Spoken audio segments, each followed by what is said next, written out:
عبدالستار عیدی مرحوم سے ایک انٹرویو میں پوچھا گیا کہ آپ نے ہزاروں لاوارث لاشیں دفنائیں، کبھی کسی لاش کی بگڑی حالت یا اس پر تشدد دیکھ کر رونا آیا؟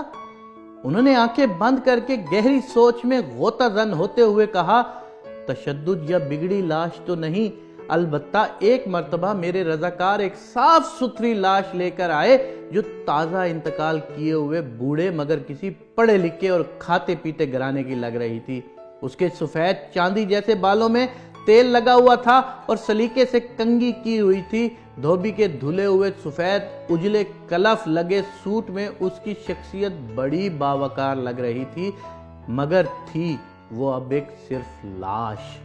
عیدی صاحب پھر کچھ سوچتے ہوئے گویا ہوئے، ہمارے پاس روزانہ کتنی لاشیں لائی جاتی ہیں، مگر ایسی لاش جو اپنے نقش چھوڑ جائے کم ہی آتی ہیں۔ اس لاش کو میں غور سے دیکھ رہا تھا کہ میرے رضاکار نے بتایا، اس نے کراچی کے ایک پوش بستی کا نام لے کر کہا کہ یہ لاش اس کے بنگلے کے باہر پڑی تھی۔ ہم جو ہی بنگلے کے سامنے پہنچے تو ایک ٹیکسی میں سوار فیملی جو ہمارا ہی انتظار کر رہی تھی، اس میں سے ایک نوجوان برآمد ہوا اور جلد بازی کا مظاہرہ کرتے ہوئے ایک لفافہ ہمیں تھماتے ہوئے بولا، یہ تدفین کے اخراجات ہیں۔ پھر وہ خود ہی ہڑبڑایا، یہ میرے والد ہیں، ان کا خیال رکھنا، اچھی طرح غسل دے کر تدفین کر دینا۔ اتنے میں ٹیکسی سے آواز آئی، تمہاری تقریر میں فلائٹ نکل جائے گی۔ یہ سنتے ہی نوجوان پلٹا اور مزید کوئی بات کیے ٹیکسی میں سوار ہو گیا اور ٹیکسی فراٹے بھرتی ہوئی آنکھوں سے اوجھل ہو گئی۔ عیدی صاحب بولے، اس لاش کے متعلق جان کر مجھے بہت دکھ ہوا اور میں ایک بار پھر اس بدقسمت شخص کی جانب دیکھنے لگا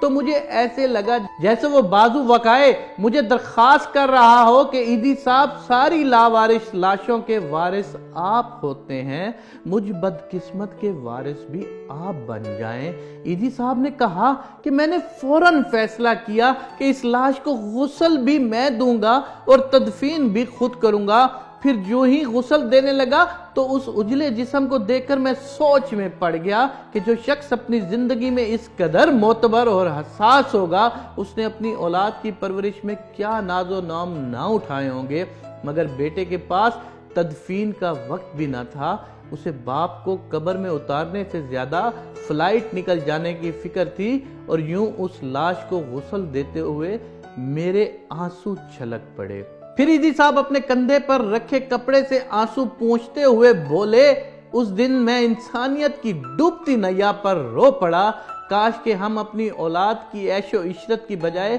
بہتر تعلیم و تربیت پر زیادہ فوکس کریں، تاکہ کسی بھی لمحے آنے والے وقت میں ان کے اندر احساس نام کی چیز ضرور زندہ رہے۔ اگر تمہارے ماں باپ راضی ہو کہ تم سے دنیا میں جائیں گے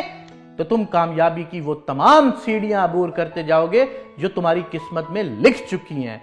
لیکن اگر تم ماں باپ کو ناراض کر دیتے ہو تو یقین ماننا کہ ہر سیڑھی پر تم سینکڑوں بار گرو گے، ہر سیڑھی پر تمہارے آگے سینکڑوں بار رکاوٹیں آئیں گی، ہر سیڑھی پر تم سے پوچھ گچھ ہوگی اور تمہاری زندگی برباد لوگوں والی زندگی ہوگی۔